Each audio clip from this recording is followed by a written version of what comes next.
Mi nombre es Humberto Lovecchio, yo soy licenciado en Trabajo Social.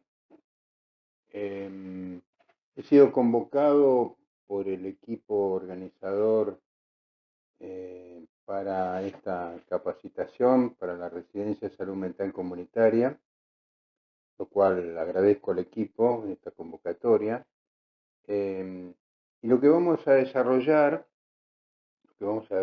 hoy tiene que ver con los consumos problemáticos, las representaciones sociales y las respuestas que la sociedad le ha ido dando a esta cuestión, eh, y también desarrollar algo sobre intervención. Y las intervenciones fundamentalmente orientadas a lo interdisciplinario y a la construcción de equipos de trabajo como equipos interdisciplinarios.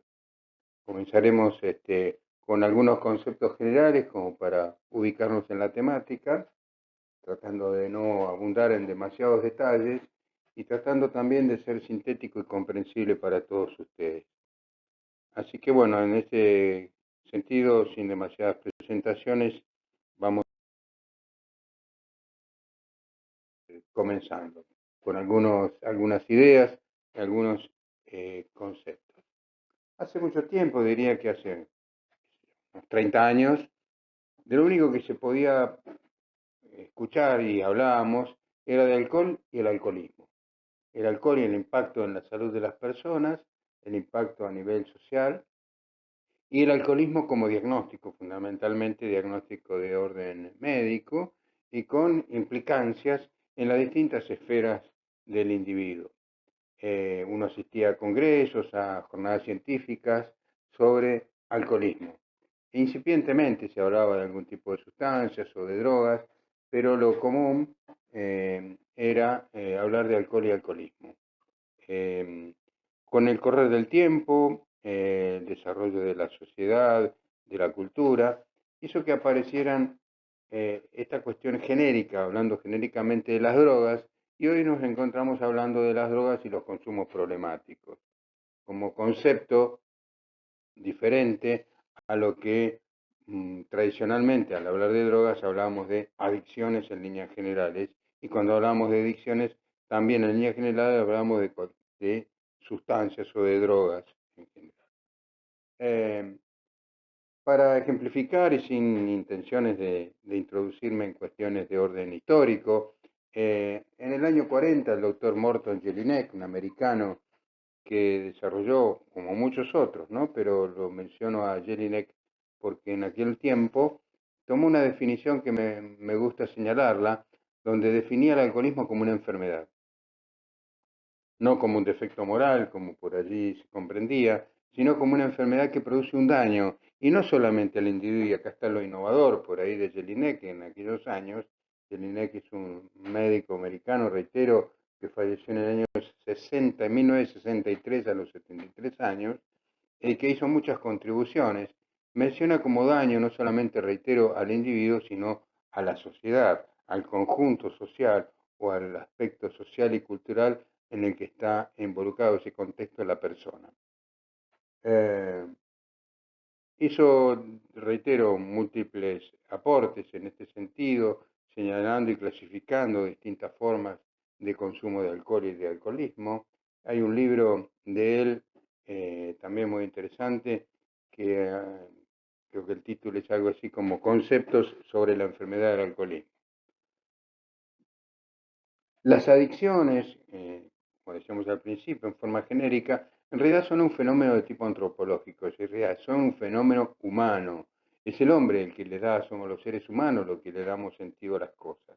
El contexto, la realidad que nos rodea, cuando las observamos, tratamos de interpretarlas las personas, de darles un sentido, de saber de qué se trata, de investigarlas. Esta es una atribución propia del ser humano. Internalizamos de algún modo aquellas cosas que resultan significativas, no cualquier cosa, las que nos resultan significativas. El consumo, por ejemplo, ha tenido un sentido a lo largo de la historia y un valor en sentido de la inserción en el sistema vigente. Consumo y soy, ¿no? Porque la sociedad exige algún tipo de consumo, por lo tanto tiene un valor como inserción en ese sistema. Lo importante, en este caso, para señalar, es que resulta el vínculo que el sujeto, que el individuo establece con ese algo, esa sustancia que le da sentido. No importa tanto qué es lo que consumo, qué es lo que consume, sino el vínculo que establece con ella, que le da sustento, que le da valor y que le da un sentido de identidad a esta persona. Decimos también, desde hace tiempo ya, que es un problema creciente, ¿no? Los datos epidemiológicos demuestran y confirman este crecimiento a edades cada vez más tempranas y también demuestran una mayor accesibilidad, ¿no? Basta con buscar los datos que ha investigado, por ejemplo, la Cedronar en la Argentina. Nosotros tenemos algunos datos locales de Comodoro, de la región, de la provincia, donde podemos ver cómo este crecimiento es realmente una temática creciente, especialmente, reitero, a edades cada vez más tempranas, ¿no? En la adolescencia, en la niñez y adolescencia. Es una preocupación, por un lado, por el impacto en la salud, por supuesto, pero en cuanto también a la repercusión negativa, reitero, en la adolescencia, a las posibilidades de aprender, a desarrollar proyectos, a tener habilidades para la vida y una vida saludable, ¿no? Y lo problemático, para introducirnos en este concepto de problemático, tal vez lo problemático resulta que aparece como no político. Ya vamos a desarrollar un poquito más esto, ¿no? ¿Qué factores intervienen en el consumo? En principio, digamos que la adicción, como decíamos recién, es por ahí lo visible, lo observable, lo que se muestra y podemos observar en los medios de comunicación. La adicción es lo visible, lo que se ve, es esa punta del iceberg que vemos en el océano, ¿no? Lo visible, lo más importante del iceberg, lo más grueso, lo más pesado, está sumergido, no se ve, que son estos consumos problemáticos. Entonces, ¿qué factores intervienen? Por un lado, por supuesto, la sustancia, que es necesaria en este proceso, pero no es suficiente para comprender el fenómeno. El otro elemento que juega es el individuo, que es el individuo que usa, que consume, el consumidor, que establece, como decíamos recién, ese vínculo con una sustancia. Y el otro elemento es el contexto social en el que está desarrollándose este proceso. Ese medio social es el que de alguna manera nos va a establecer una forma de consumir tal vez. Pero como decíamos recién, es el individuo el que le otorga un sentido a esa sustancia, un valor a esa sustancia. Es el medio social que también le otorga un sentido a la sustancia, pero al mismo tiempo influye sobre el individuo. Decimos que culturalmente el individuo es creador de la cultura, pero también la cultura es creador y generador de un tipo de individuo. Y el medio social también es el que le otorga, ese, como decíamos recién, un valor a la sustancia, de modo tal que estos tres factores son los que se conjugan, se, se complementan para darle un sentido a estos factores que intervienen en el fenómeno que llamamos consumo. Como decimos entonces, el alcohol y las drogas por sí solos no explican el fenómeno del consumo, sino que resulta imprescindible ver también al individuo que utiliza, que es parte de esto, en el contexto social en el cual está. El problema entonces no empieza con el consumo, sino mucho antes, en aquellos factores que intervienen para que aparezca como problemático. Decimos problemático porque el consumo de algún modo interviene y afecta los aspectos cotidianos de la persona, sus relaciones en los vínculos íntimos como la familia, en los vínculos del trabajo, etc. Por lo tanto, el consumo es un fenómeno de carácter complejo, con múltiples variables que exceden y que van mucho más allá de lo individual. La adicción, entonces, como decíamos, la adicción como concepto general, es un problema entre tantos que produce el consumo. No todo consumo es adicción. Esto es importante señalar. Y hay dos factores o dos temáticas, dos signos de esta problemática, que son la tolerancia y la naturalización, que hacen a esta complejidad y a esta seriedad del problema. Así como la tolerancia, que es un concepto que viene de la biología, ¿no? El- el organismo humano comienza a tolerar, por ejemplo, una mayor cantidad de alcohol para la persona que consume o de algún tipo de droga, y el organismo este va acostumbrándose, entre comillas, a ese consumo. También la sociedad va desarrollando esta suerte de tolerancia que empieza a ver como naturalización de ese consumo en ese contexto social.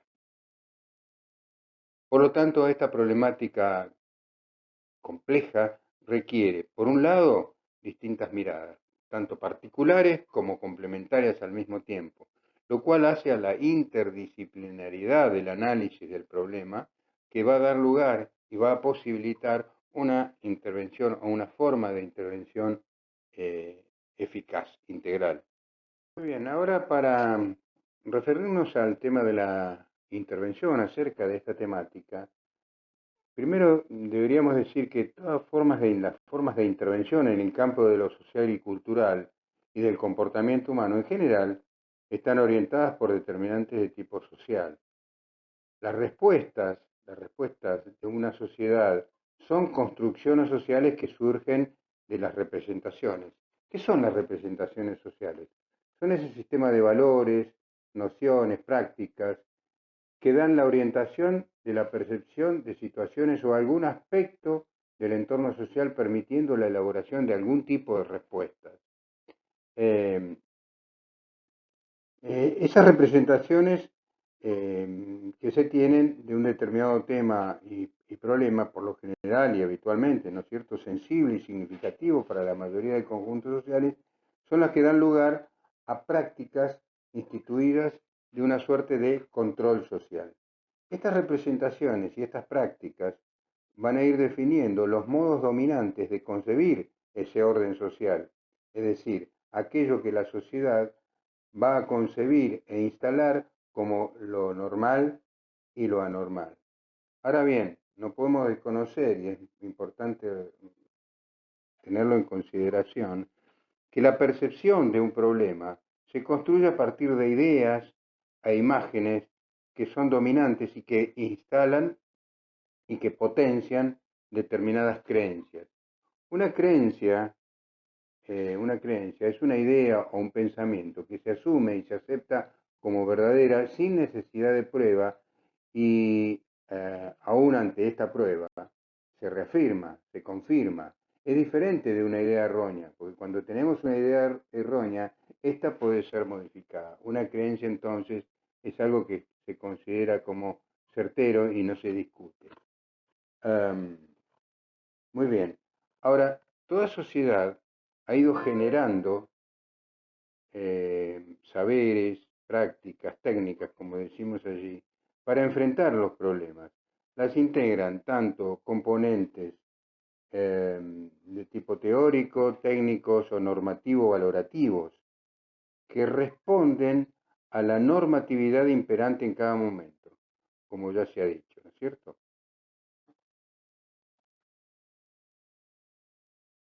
Y en cuanto a la representación social, como venimos diciendo, resulta la articulación entre los modos de percibir, de categorizar, de significar hechos o problemas, y que dará un sentido y moldearán las prácticas sociales. Este proceso, este proceso va a incluir aspectos teóricos y técnicos propios del ambiente o del ámbito profesional, las instituciones formativas, aquellas encargadas de distribuir el saber, de realizar capacitaciones, etcétera, y lo ideológico de ese contexto sociocultural, es decir, la normatividad social vigente. Estos tres elementos, reiteramos, ¿no es cierto?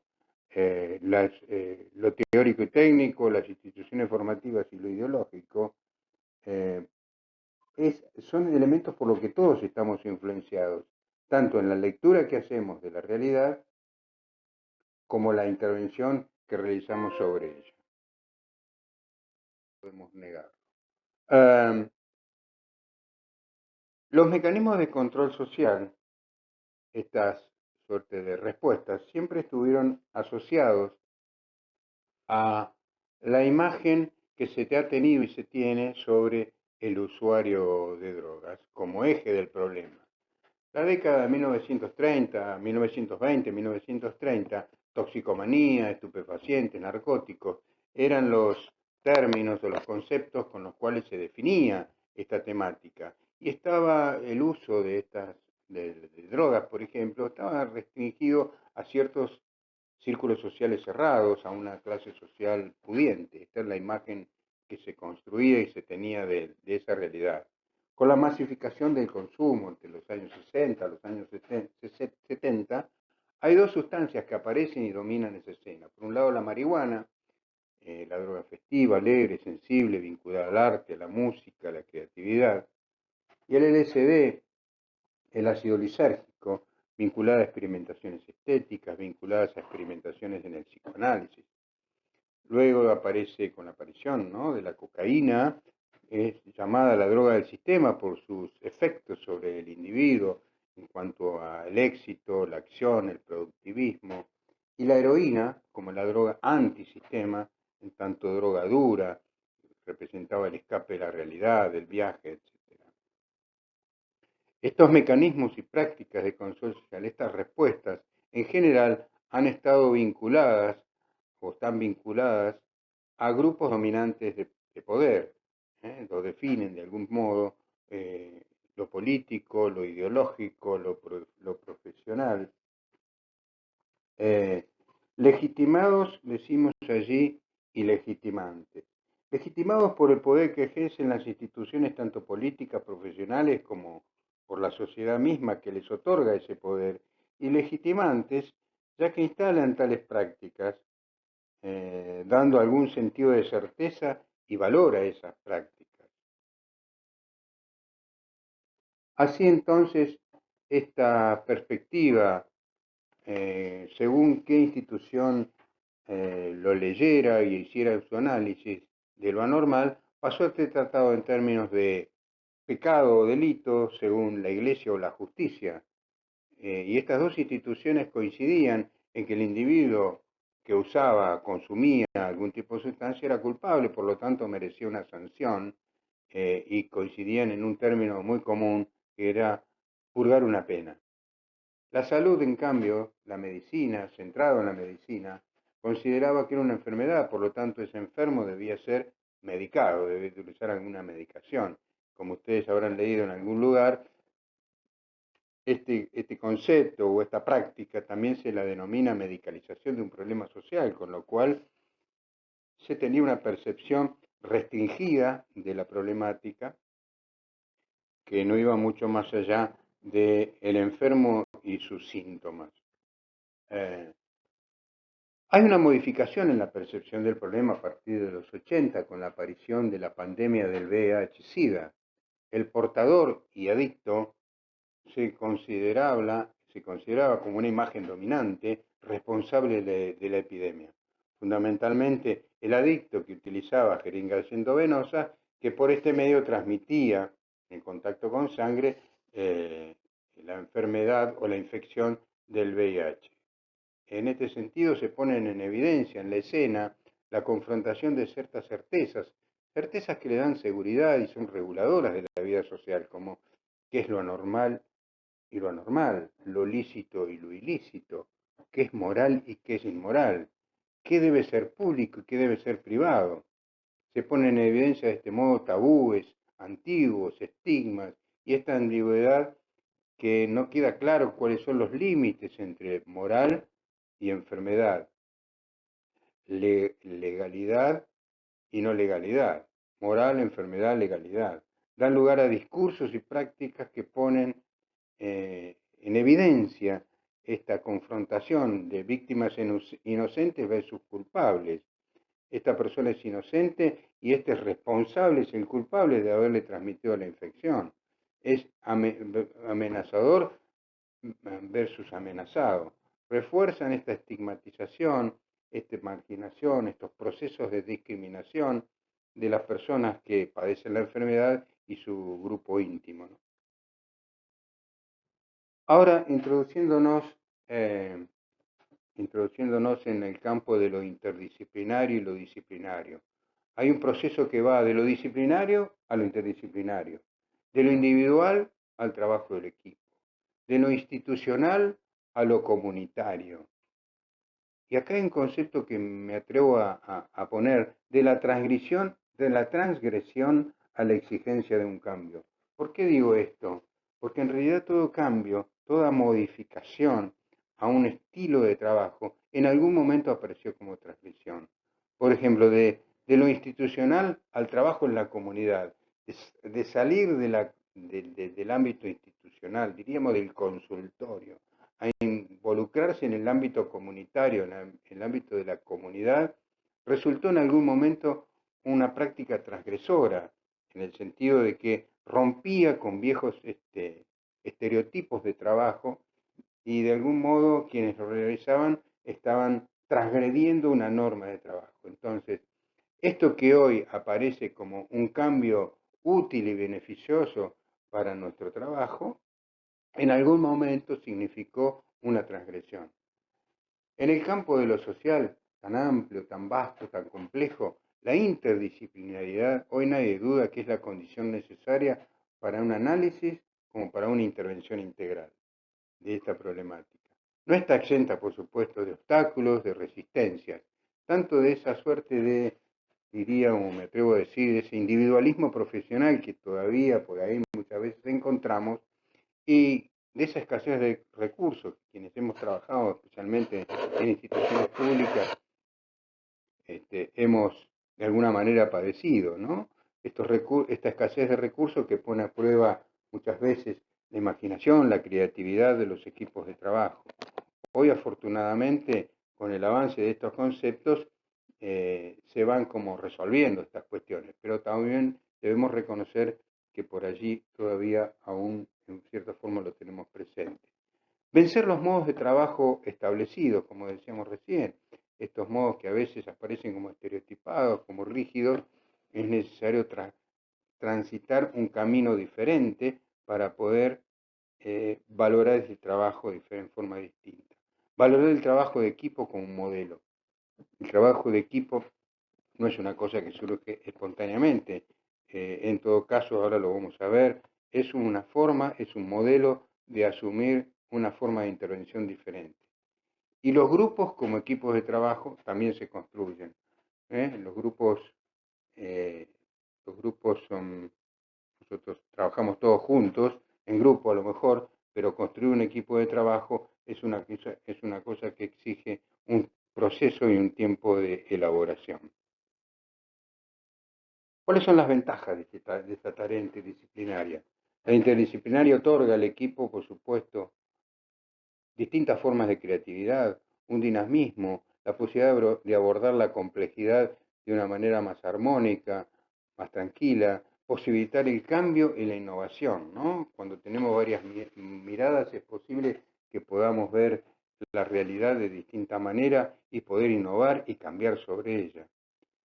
Tomé de un autor que ya no recuerdo dónde, este concepto de polinización de ideas, como si cada uno pudiera transmitir al otro y recibir del otro una suerte de riqueza a partir de su saber particular, de su perspectiva profesional. También aquello que aparece como inconexo desde una mirada única, particular y limitada, la interdisciplina le abre variadas y múltiples perspectivas.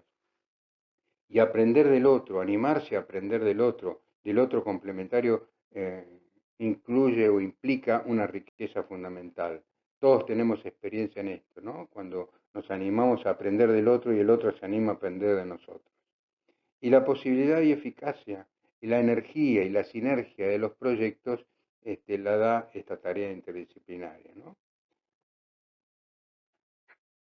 Otra cuestión a tener en cuenta en la intervención comunitaria es el trabajo en red. No debe confundirse, yo digo, por allí esto de con trabajar enredados, ¿no? Trabajar todos juntos, porque es una moda o porque lo entendemos como alguien dijo que es importante, salir a juntarnos y trabajar enredados sin tener demasiado claro qué es lo que hace cada uno. y a veces eso nos hace confundir y perder de vista los objetivos. Trabajar enredados es trabajar complicados. No se trata de una disposición institucional, de una orden.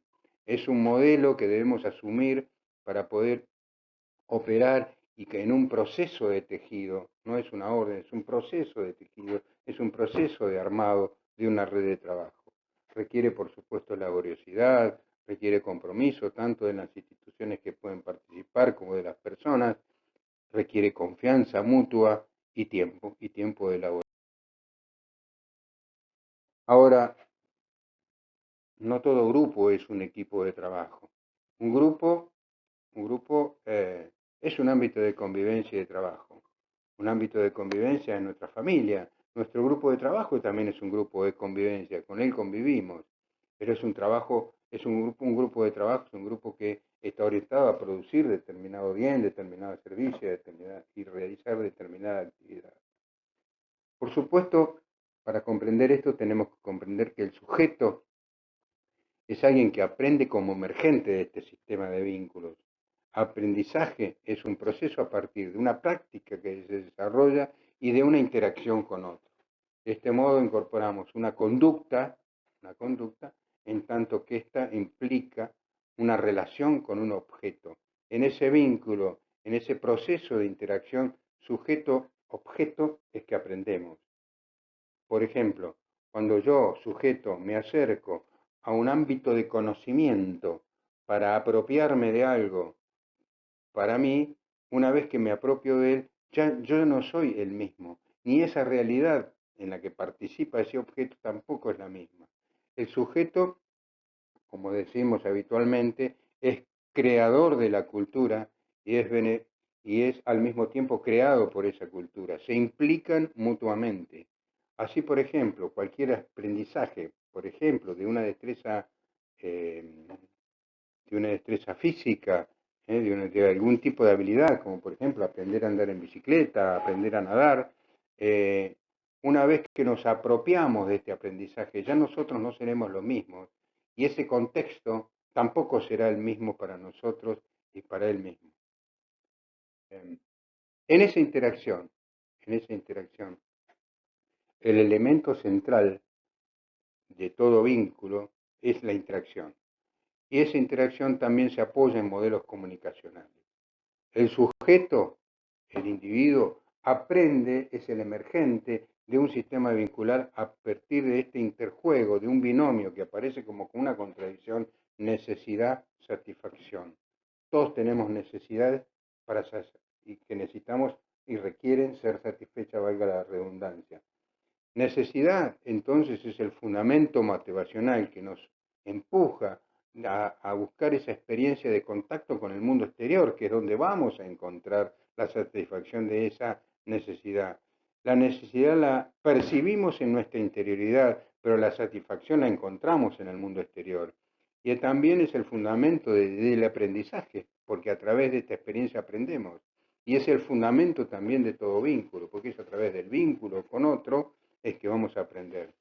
Entonces, como está allí destacado, podemos decir que la satisfacción de la necesidad es eminentemente vincular, porque solo accedemos a ella a través de la experiencia con otro. El hombre, entonces, es un ser de necesidades. Todos somos seres de necesidades que solo la podemos satisfacer socialmente en nuestras relaciones sociales. Por lo tanto, un organizador de un grupo está compuesto por la necesidad que se percibe, por el objetivo en función de satisfacer esa necesidad y por la tarea que debemos desarrollar para ello. En una primera aproximación, entonces podemos decir que un grupo es un sistema interaccional centrado en la tarea para resolver obstáculos y lograr los objetivos comunes.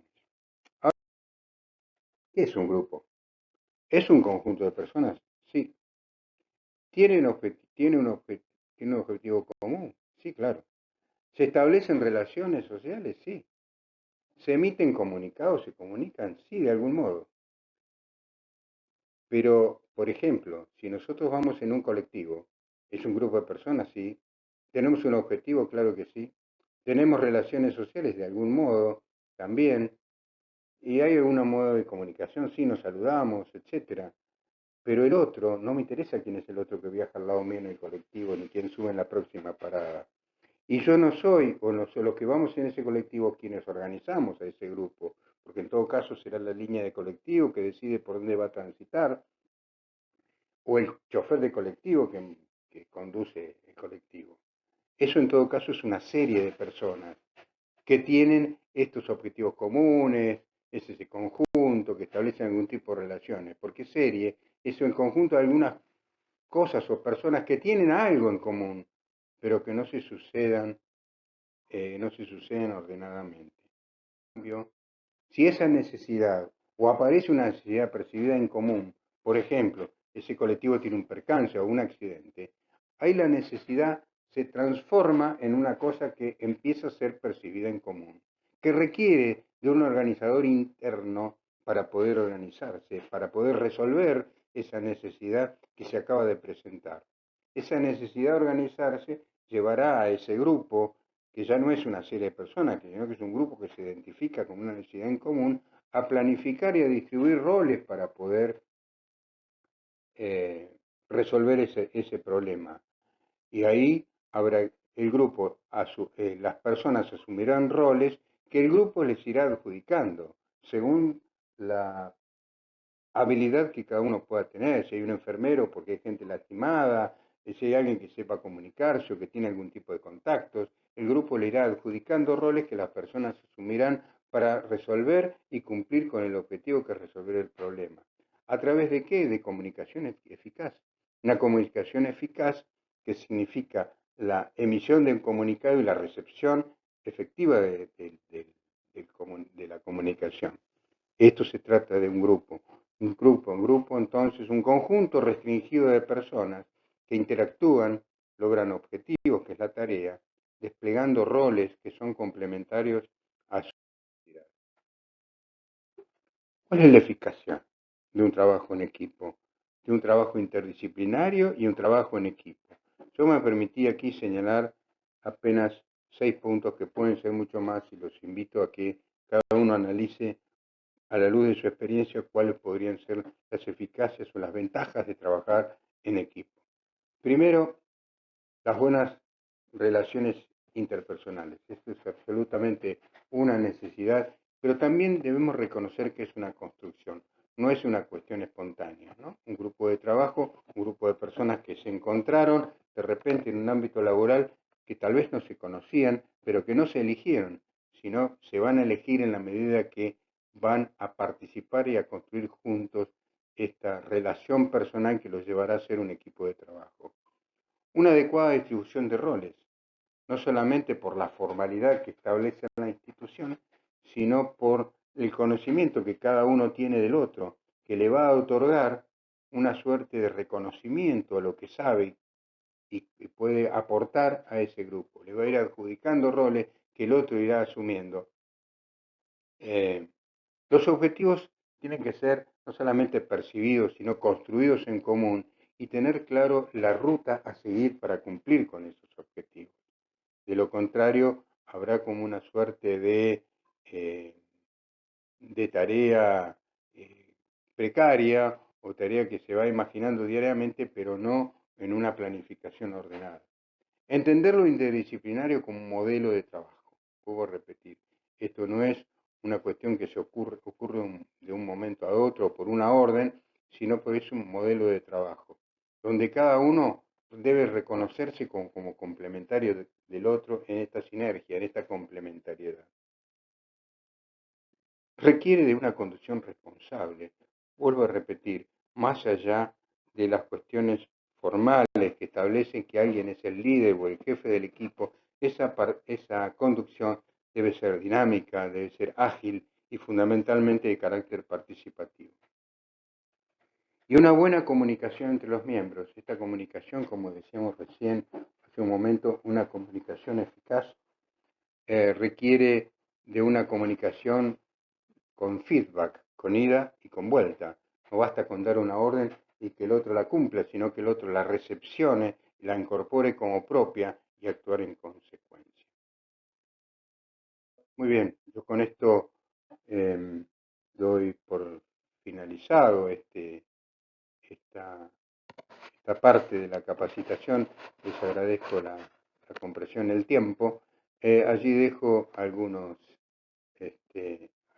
datos míos, como mi correo y algunos Facebook, dos par de Facebook que tengo donde he publicado algunas cosas.